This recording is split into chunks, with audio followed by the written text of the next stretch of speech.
Snow fell silently over Deerfield that afternoon of February 28, 1704, covering the small frontier village with a white blanket that seemed to promise peace. But Reverend John Williams knew that peace was a fragile illusion in those dark times. As he watched from the window of his wooden house, he saw the last rays of winter sun disappear behind the distant mountains, tinging the snow with orange hues that seemed to foretell fire.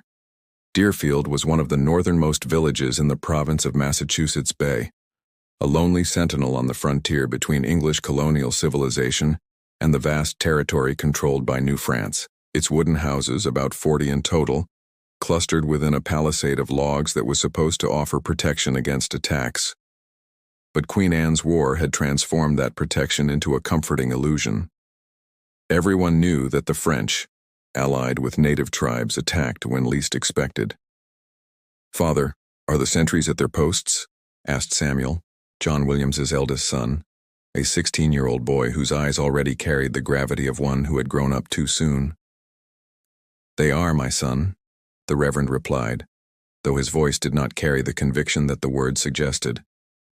The truth was that Deerfield had few men capable of mounting adequate guard. Most had been called to serve at other posts, leaving the village vulnerable with only about 300 inhabitants, including women, children, and the elderly. That night, as families retired for rest, the snow continued falling. Thick, heavy flakes that accumulated quickly, covering the paths, the roofs, and, more dangerously, the palisades themselves. What should have been a defensive wall was being transformed by nature into a perfect ladder for determined invaders. Miles away, hidden in the darkness of the forest, a force of about 300 to 400 warriors was preparing. Jean-Baptiste de Rouville, a French officer experienced in frontier warfare, led that formidable coalition of French soldiers and warriors from the Abenaki, Pocumtuck, and Mohawk tribes. They had marched for weeks through the brutal winter, guided by the intimate knowledge that the natives had of those lands. Each man knew his role.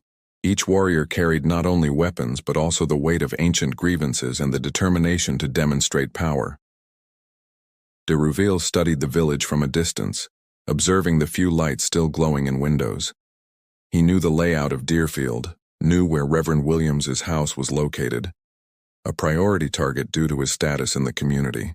He also knew that the ideal moment to attack would be in the darkest hours before dawn, when the cold was most intense and sleep deepest. Meanwhile, inside the houses of Deerfield, life followed its familiar course. Sarah Allen rocked her newborn baby, singing softly a lullaby that her own mother had taught her. Thomas French repaired a harness by firelight, preparing for the next day's work. Mary Brooks helped her small daughter pray before sleep, asking protection from guardian angels. These were common moments, precious in their simplicity, last fragments of normalcy before the approaching horror. The sentries made their rounds, but the extreme cold and incessant snow made vigilance a torture. Their fingers became numb even inside gloves, and visibility was almost nil. One of the guards, Benjamin Munn, thought he saw movement in the darkness beyond the palisade, but the falling snow created deceptive shadows, ghostly shapes that materialized and dissolved. He squinted, forcing his vision, but saw nothing more. He decided it was just tricks the mind played on long, lonely nights. But Benjamin was wrong. The warriors had begun to approach, moving with the patience and precision of experienced predators. Each step was calculated, each movement flowed naturally with the rhythm of the forest. They knew well the art of silent warfare, learned through generations. The falling snow was not their enemy, but their ally, muffling sounds and covering tracks. Around midnight, de Rouville gave the silent order. It was time to position themselves. The warriors spread around the palisade, finding the points where snow had accumulated most densely against the wooden stakes. With disciplined movements, they began to climb, using the snow itself as a ramp. It was almost ironic. The same snowstorm that the colonists had seen as just another winter challenge was transforming into their worst enemy. Inside the Williams house, the Reverend woke with a start. It had not been a specific sound that awakened him, but rather that inexplicable sensation of imminent danger that some men develop when they live long enough in frontier territories. He remained motionless in bed, listening attentively. For a moment, there was only silence. Then, Distant but unmistakable, he heard the scream. It was the scream of a sentry discovering, too late, that the attackers had already penetrated the village's defenses. The sound was cut off abruptly, ending in a wet gurgle that made John Williams's blood run cold. He jumped from bed reaching for his musket but knew with terrible certainty that it was already too late. "Get up, everyone get up," he shouted to his family, his voice echoing through the house. His wife Eunice woke instantly, maternal instinct making her run to the children's room before she even fully understood the danger. Outside, hell had begun. The first scream was followed by a cacophony of terror. Doors being broken down, the splintering of wood, musket shots piercing the night, and above all, the screams.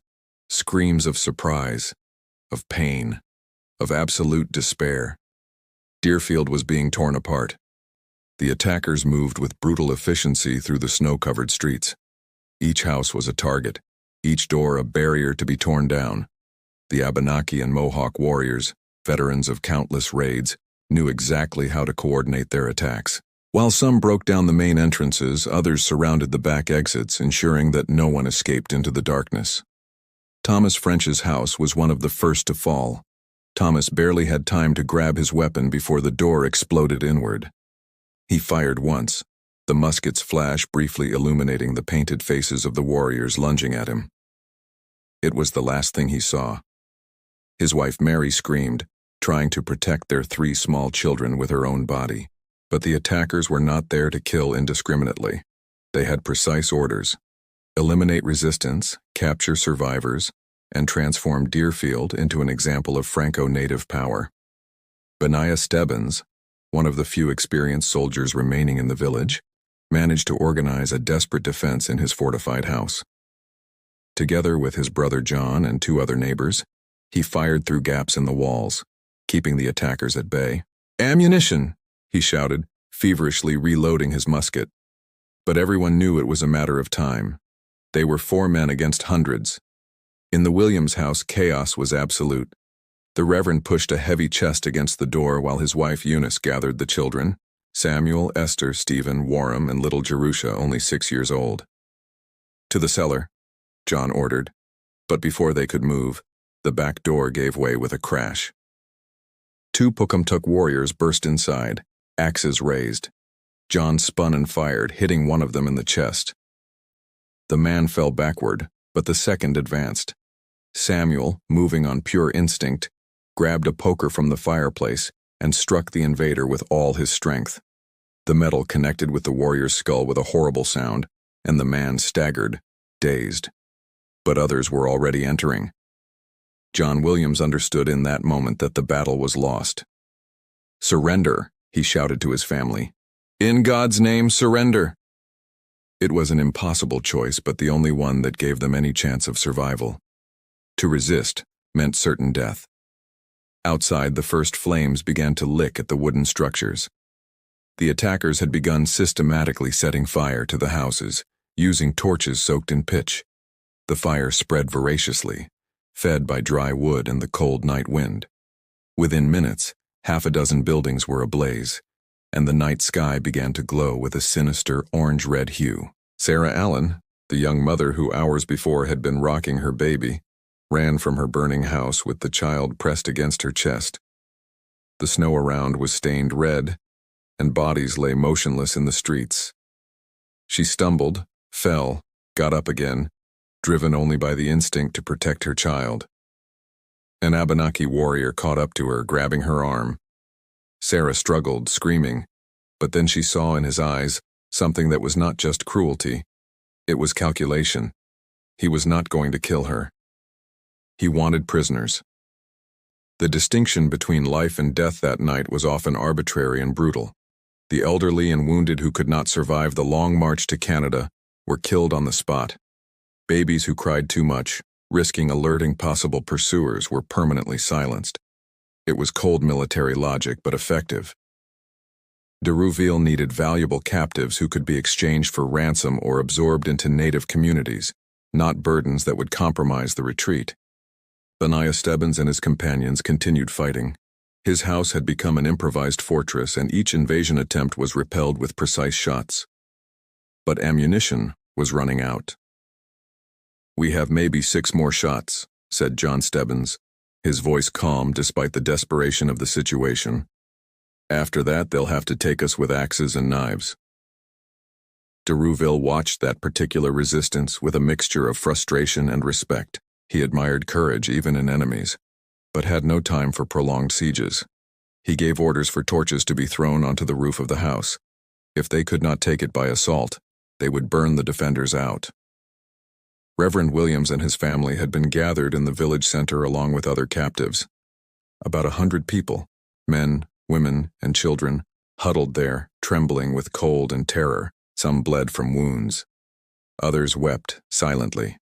Eunice Williams held little Jerusha, whispering words of comfort that even she did not believe. John looked around, making a desperate mental count. How many had died? How many were missing? He saw Mary French among the captives, her 3 children clinging to her, but did not see Thomas. He saw Sarah Allen with her baby, saw the Sheldon brothers, saw so many familiar faces marked by trauma, but he did not see at least 50 people who should have been there. The sky was now completely red. Deerfield was burning. More than a dozen houses had been transformed into giant torches, and the heat was so intense that the snow around melted, creating streams of dark water mixing with blood. Smoke rose in thick columns visible for miles, a beacon of destruction that would be seen even by distant villages at dawn. The warriors now moved more calmly, the battle essentially won. Some looted houses that had not yet burned completely, looking for food, tools, anything of value. Others organized the captives, separating them into manageable groups for the march that would begin soon. The element of surprise and violence had fulfilled its purpose. Deerfield was broken. Finally, the Stebbins house collapsed in flames. The 4 men inside had fought to the last cartridge, then retreated to the cellar when the fire became unbearable. Now suffocated by smoke and with no way out, they emerged coughing violently, axes in hand, ready for a final stand. But they were surrounded by 30 warriors. Benaiah slowly lowered his weapon. "It's over," he said simply. As the first gray lights of dawn began to brighten the horizon, the true horror of the massacre was revealed. Bodies dotted the snowy streets. Houses were charred skeletons, still smoking. The palisades, which should have protected the village, remained intact in some spots, a cruel reminder of how useless they had been. De Rouville made his own count. About 50 colonists killed, over 100 captives. His own losses had been minimal, perhaps 5 warriors killed and a dozen wounded. It was an overwhelming victory by any military measure. But he knew the hardest work was just beginning. They had to march hundreds of miles through wilderness territory, at the height of winter, with over 100 prisoners who did not know the land and were not prepared for the brutal journey that awaited them. "Prepare to leave," he ordered. "Leave the dead for the crows. Take everything." The column of prisoners began to move as the sun rose over the smoking ruins of Deerfield. It was a grotesque procession. Over 100 exhausted, traumatized colonists, poorly dressed for the brutal cold, surrounded by warriors who pushed them forward without mercy. Each step sank into the deep snow, and the cutting winter wind penetrated through torn and bloodied clothes. Eunice Williams carried little Jerusha in her arms, but with each mile the child grew heavier. Her husband John marched ahead, forced to separate from his family, surrounded by guards who recognized his value as a high-ranking hostage. Samuel walked with his younger siblings, trying to keep them together, trying to be the man his father needed him to be. The first death occurred before they completed 5 miles. Mehuman Hinsdale, an elderly man over 60 years old, simply could not continue. His frozen feet would no longer support him, and he fell in the snow, gasping. An Abenaki warrior approached, axe in hand. What happened next was quick and brutal. John Williams turned, trying to shout a protest, but a firm hand covered his mouth. "Silence, or you will be next," whispered a French soldier in broken English. The message was clear. Only the strong would survive this journey. Those who could not keep pace would be eliminated. It was cruel but practical logic. De Rouville could not allow the column to slow down. Pursuers from other colonial villages might already be organizing a counterattack, and each hour of delay increased the danger. Mary French marched in a state of shock, her 3 children clinging to her skirts. She still was not certain whether Thomas was dead or merely left behind among the wounded. The uncertainty was additional torture, but she forced her thoughts away from it. She had to survive. Her children needed her. On the 2nd day, snow began falling again, this time with even greater intensity. Visibility dropped to a few yards and the temperature plummeted. Sarah Allen, the young mother, struggled to keep her baby warm, pressing him against her chest under her thin shawl. But she could feel the child becoming quieter, colder. Around midday, the baby stopped crying completely. Sarah continued marching for another hour before finally accepting what she already knew. Her son had died of hypothermia in her arms. When she stopped, trembling violently, a Mohawk warrior approached. He saw the dead baby, its blue lips, and something like compassion crossed his hardened face. He extended his hands, gesturing for Sarah to hand over the body. She clutched the baby tighter, shaking her head violently. The warrior waited, patient, then spoke in hesitant English. "Cannot carry dead, must walk, must live, must..." Sarah finally yielded, handing over the small body. The warrior wrapped the child in a piece of leather and placed it gently at the base of a pine tree, covering it with snow. It was not a proper burial, but it was the best he could offer. Sarah collapsed to her knees, sobbing uncontrollably, until other captive women lifted her and forced her to continue. The march continued for days that turned into weeks. They crossed frozen rivers, climbed snow-covered hills, passed through dense forest where the bare branches of trees seemed like skeletal fingers grasping at the sky. Each night they camped in makeshift clearings where small fires offered little comfort against the penetrating cold. The captives received minimal rations, a bit of dried meat, cornmeal mixed with melted snow. It was enough to keep them alive, but no more than that. Eunice Williams was weakening. John could see it even from afar, even separated from her by guards. She had given birth to Jerusha only 6 weeks before the attack, and her body had not yet fully recovered. Now, forced to march miles daily in inhuman conditions, she was consuming herself. He tried to speak with de Rouville, begged for special consideration for his wife, offered to carry additional weight if they would only allow her more rest. The French officer listened with a neutral expression. "Reverend Williams," he finally said, "I understand your suffering, but I cannot make exceptions. The march continues." On the 12th day, Eunice simply could not rise. She had marched as far as her willpower allowed, but her body finally surrendered. John was permitted to stay with her for a few minutes. He held her hand, whispered prayers, promised to care for the children.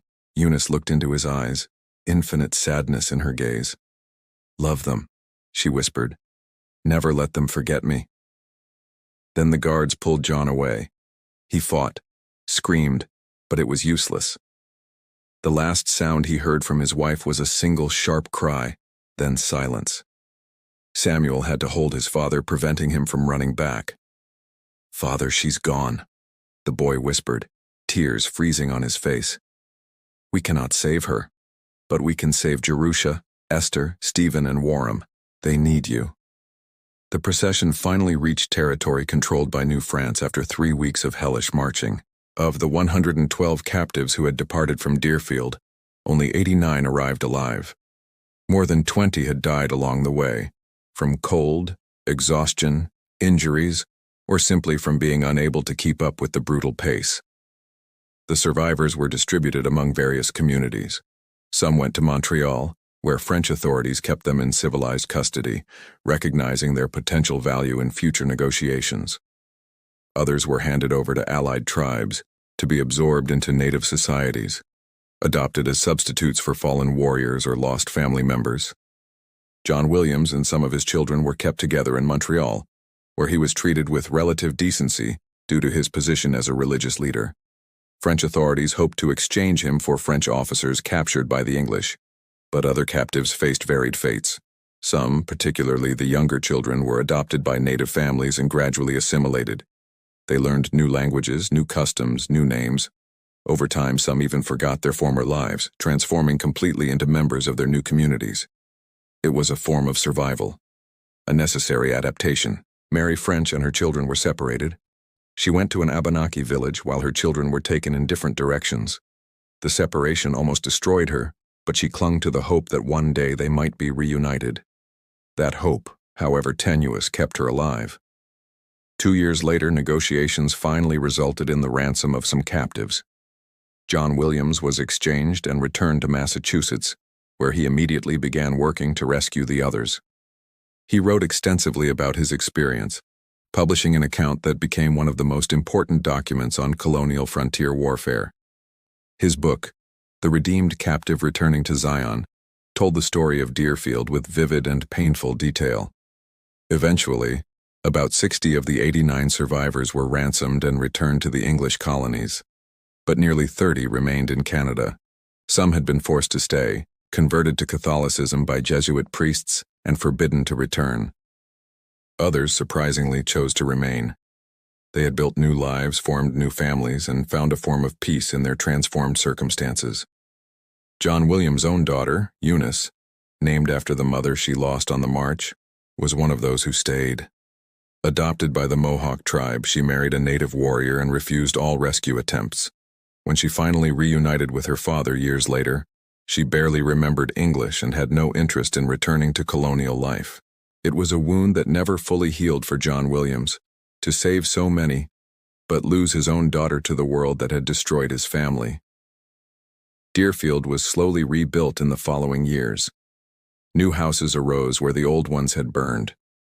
New families came, bringing renewed hope.